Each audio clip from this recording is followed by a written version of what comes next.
बिस्मिल्लाहिर्रहमानिर्रहीम। अस्सलाम वालेकुम students, how are you? Hope कि आप सारे ठीक होंगे। हमारा थर्ड पीरियड तकरीबन हमने उसको ख़त्म कर दिया था। आज हमने स्टार्ट करना है, ग्रुप्स को स्टार्ट करना है। आपको ग्रुप 1 को पढ़ना होगा, ग्रुप 2 को पढ़ना होगा, ग्रुप आपको 4 एंड ग्रुप 7 पढ़ने होंगे। हमारा जो पहला स्टार्टिंग है फ्रॉम ग्रुप 1 एलिमेंट्स। इस ग्रुप 1 एलिमेंट्स में आपके पास है lithium, sodium, potassium, rubidium, caesium and francium. इस फ्रांशियम को हम इसमें कंसिडर नहीं करेंगे because of it is a radioactive elements.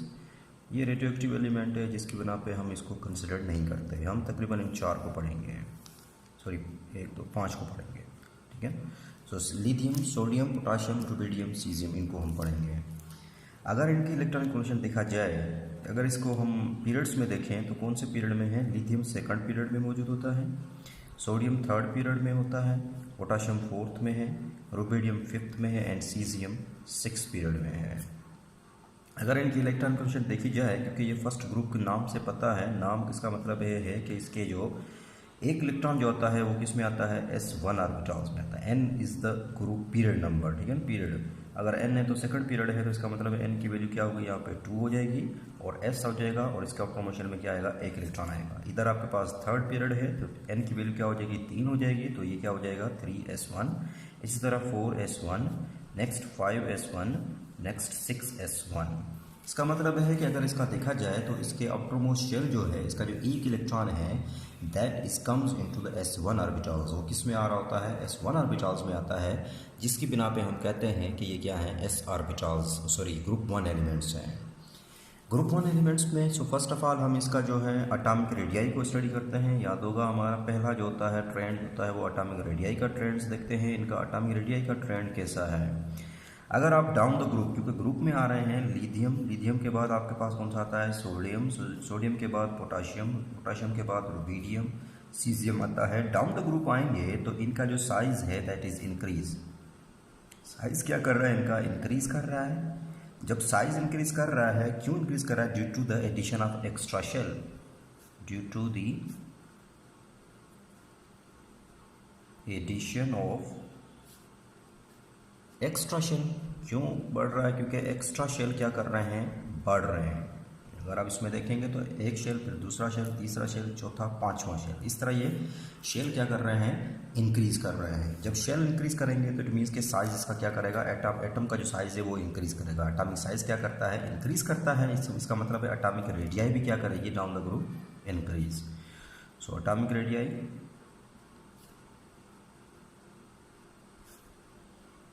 increase down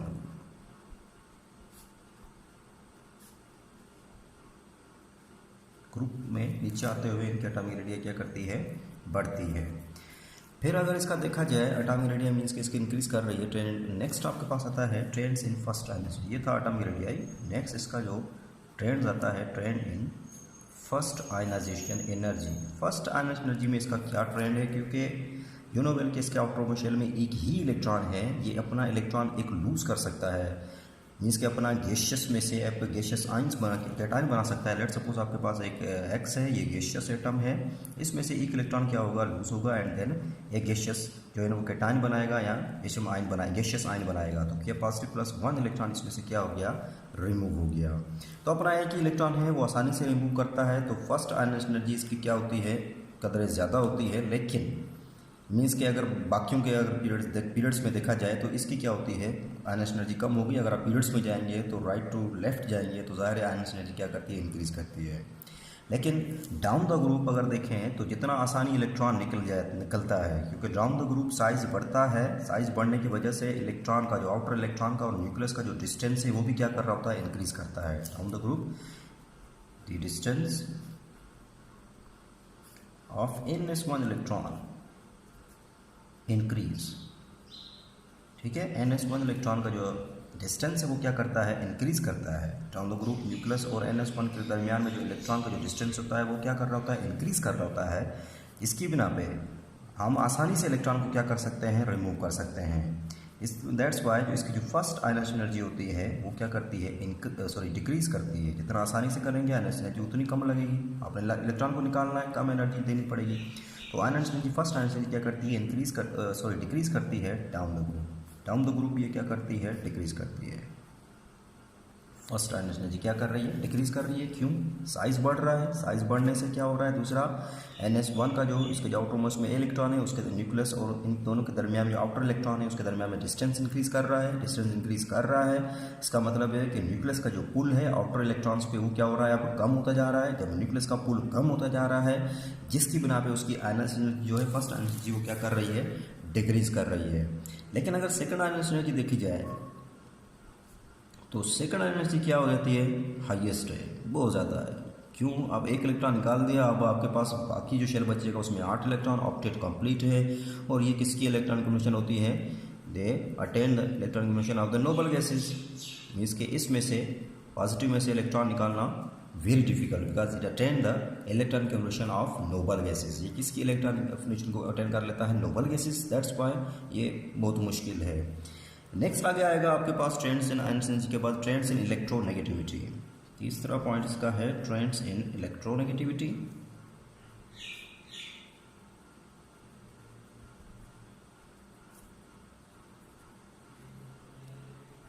अगर देखा जाए इन फर्स्ट ग्रुप के एलिमेंट्स को, यूनोवेल के फर्स्ट जो एलिमेंट्स के जो ग्रुप हैं ये सिर्फ और सिर्फ इलेक्ट्रॉन को लूज करते हैं। दे हैव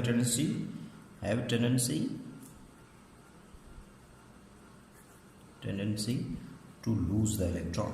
इनमें क्या है, इलेक्ट्रॉन को लूज करने की टेंडेंसी है। हम कह सकते हैं कि इनके अंदर कौन सा कैरेक्टर हो सकता है, इलेक्ट्रोपॉजिटिव कैरेक्टर होता है,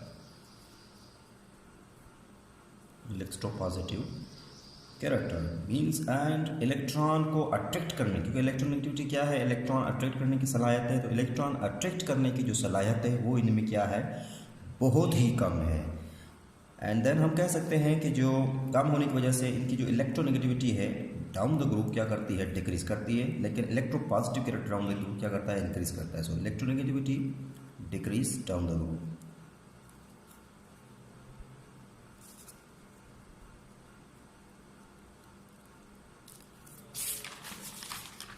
नेक्स्ट आपके पास आता है इसमें trends in melting and boiling points.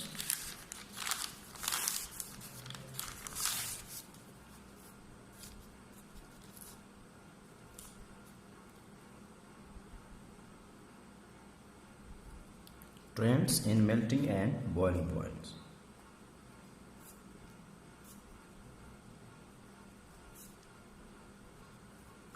यूनोवेल के down the group size increase कर रहा है।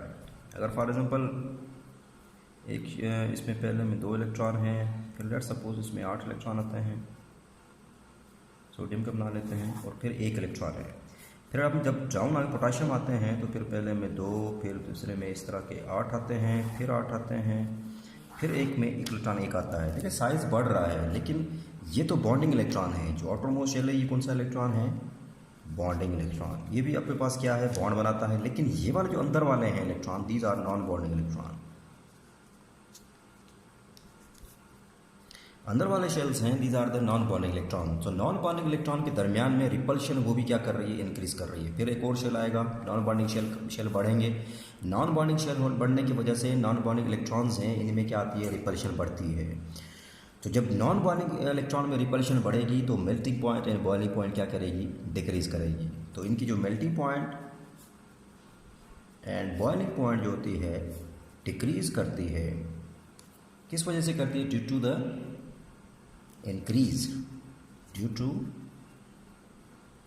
increase in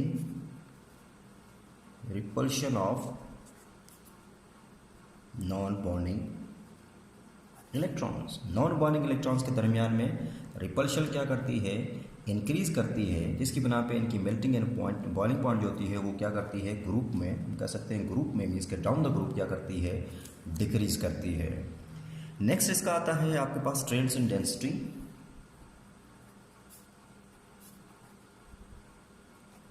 डेंसिटी का ट्रेंड आता है। अगर डेंसिटी में देखा जाए तो यूनोवेल के साइज, यहाँ पे देखें साइज इतना साइज बढ़ गया, इसका मतलब है वॉल्यूम इंक्रीज कर रहा है। डाउन द ग्रुप साइज बढ़ रहा है, वॉल्यूम इंक्रीज कर रहा है। Down the group size and volume क्या कर रहे हैं, इंक्रीज कर रहे हैं। इट मीन्स कि अगर साइज एंड वॉल्यूम इंक्रीज कर रहे हैं तो डेंसिटी क्या करती है, वॉल्यूम और डेंसिटी आपस में क्या है, इनवर्सली प्रोपोर्शनल है। It means density will decrease in group, density will क्या करेगी, डिक्रीज करेगी। जब डेंसिटी क्या कर रही है, डिक्रीज कर रही है, इसका मतलब ये हुआ कि आपके पास लिथियम है, लिथियम के बाद सोडियम है एंड पोटाशियम है, रुबिडियम है, सीजियम है। इसमें एक एक्सेप्शनल केस ये आता है कि रुबिडियम और सीजियम है, हालांकि डाउन द ग्रुप यहाँ कह सकते हैं ये जो यहाँ तक जो है लिथियम से पोटाशियम तक जो है इसकी डेंसिटी क्या करती है, इंक्रीज करती है। क्यों, वॉल्यूम क्या करता है इनका, सॉरी डिक्रीज करती है, डेंसिटी क्या करती है, सॉरी हाँ डेंसिटी डिक्रीज करती है, वॉल्यूम क्या करता है इनका, इंक्रीज करता है, क्योंकि साइज बढ़ता है वॉल्यूम इंक्रीज करता है। अब इसमें एक और प्रॉपर्टी है, यू नो वेल के डेंसिटी जो होती है दैट इज किसके बराबर होती है, एम एंड वी के। डेंसिटी का मतलब है उसमें मास भी है वॉल्यूम भी है। डाउन द ग्रुप इनका मास भी इंक्रीज कर रहा है, डाउन द ग्रुप इनका मास भी इंक्रीज कर रहा है, वॉल्यूम भी क्या कर रहा है, इंक्रीज कर रहा है। लेकिन यहाँ से लेकर यहाँ तक volume that is predominate, volume क्या है इनका, प्रीडोमिनेट है over the mass, volume is dominate, हम कह सकते हैं ये डोमिनेट है, गालिब आ जाता है ओवर द, इसके ऊपर मास के ऊपर, जिसके बिना पे हम कहते हैं कि डेंसिटी क्या कर रही है, डिक्रीज कर रही है। लेकिन रुबिडियम से सीजियम में हम जाते हैं तो फिर क्या कर देता है, इस केस में मास जो होता है दैट इज प्रीडोमिनेट, ये डोमिनेट कर जाता है ओवर द वॉल्यूम। जब मास जो है ये वॉल्यूम के ऊपर डोमिनेट कर जाएगा, इसका मतलब ये हुआ फिर इनकी क्या करेगी, अब क्योंकि मास और डेंसिटी क्या है, डायरेक्ट रिलेटेड है, तो डेंसिटी क्या करती है इनकी, इंक्रीज करती है। ठीक, तो यहाँ से डिक्रीज करती है, फिर यहाँ से ये क्या करती है, डेंसिटी इंक्रीज करती है।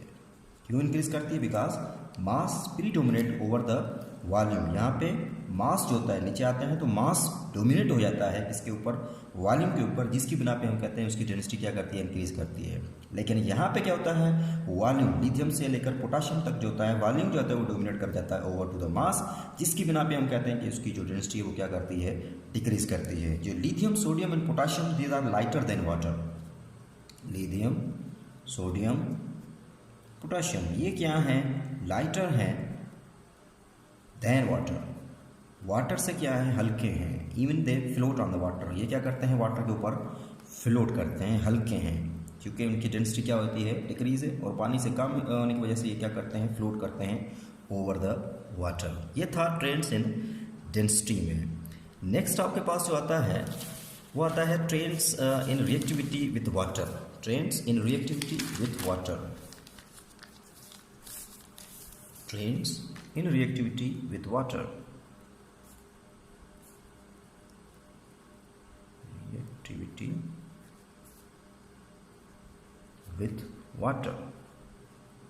अब इनका ट्रेंड्स देखते हैं कि रिएक्टिविटी विथ वाटर इनका ट्रेंड्स क्या है। सो रिएक्शन विथ वाटर इनका क्या होता है, वेरी फास्ट होता है। Reaction with water very fast, बहुत तेजी से क्या करते हैं, पानी के साथ रिएक्ट करते हैं। इवन के सीमांत पीस जो होते हैं, जो लिथियम सोडियम पोटाशियम, क्योंकि ये हल्के हैं पानी से, दैट्स दे क्या करते हैं, फ्लोट करते हैं ऑन वाटर। तो सीमांत पीस ऑफ सोडियम,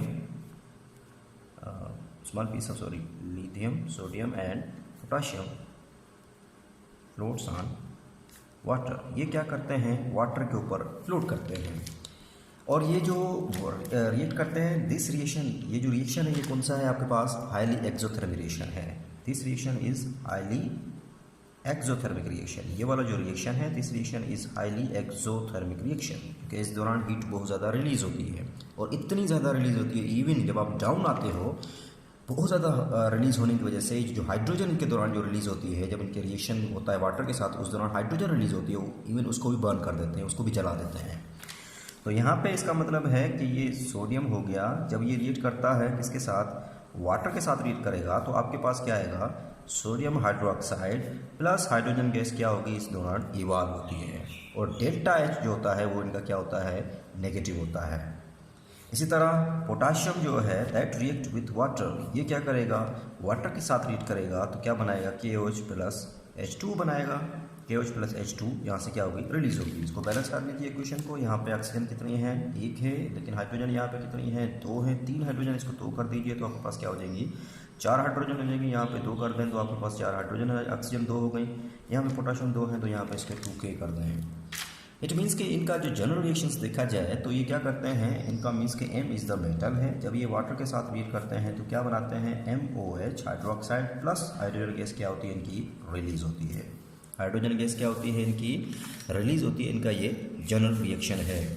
अगर देखा जाए तो इनमें से ये जो मेटल्स होते हैं हाइड्रोजन गैस को रिलीज करते हैं, जो reactivity towards water increase down the group, इनकी जो रिएक्टिविटी है टुवर्ड्स द वाटर वो क्या करती है, इंक्रीज करती है down the group. So reactivity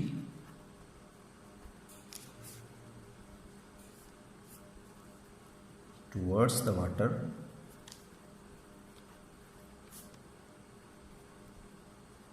increases down the group. Down the group इनकी जो रिएक्टिविटी है वो क्या करती है, इंक्रीज करती है। लिथियम जो होता है, क्योंकि डाउन द इसका मतलब है लिथियम जो है दैट इज लेस विगोरस, ये इतना ज़्यादा विगोरस नहीं है। लेकिन सोडियम जो होता है वो विगोरसली रिएक्ट करता है, इवन कैच द फायर, वो क्या कर लेता है, फायर कैच कर लेता है, react vigorously and catch the fire, वो क्या कर लेता है, फायर को कैच कर लेता है। लेकिन जो आगे आप चले जाएं, पोटाशियम, रुबिडियम, सीजियम, नेक्स्ट जो आते हैं पोटाशियम, रुबिडियम एंड सीजियम, इनका रिएक्शन वेरी विगोरस, बहुत ज़्यादा विगोरस होता है। इवन के सीजियम और रुबिडियम के केस में तो एक्सप्लोशन हो जाता है। रुबिडियम और ये तो अगर आप करेंगे तो इसका फ्लेम आपको नज़र आएगा, फ्लेम की तरह, जिस तरह फ्लेम मोमबत्ती में फ्लेम नहीं है, इस तरह फ्लेम आपको नज़र आएगा। लेकिन रुबिडियम और सीजियम के उन केस में ये क्या होता है, रिएक्शन एक्सप्लोशन होता है, धमाका हो जाता है, इस तरह का बड़ा सा एक्सप्लोशन हो जाता है। तो इसका मतलब है डाउन द ग्रुप इनका रिएक्शन क्या आती है, बहुत ज़्यादा विगोरस होता है। और जब आपके देखें पोटाशियम, रुबिडियम, सीजियम जो इतनी ज़्यादा रिएक्टिव होने की वजह से अगर आपके पास आइस है और उसका टेम्परेचर है -100 डिग्री सेंटीग्रेड पे आइस है, तब भी वो उसके साथ क्या कर जाएंगे, इस आइस के साथ क्या कर जाएंगे, ये रिएक्ट कर जाएंगे। इतने ज़्यादा ये क्या हैं, रिएक्टिव हैं। यहाँ तक आज हम कर लेते हैं। आई होप कि आप लोगों को यहाँ तक समझ आएगी। अल्लाह हाफिज़।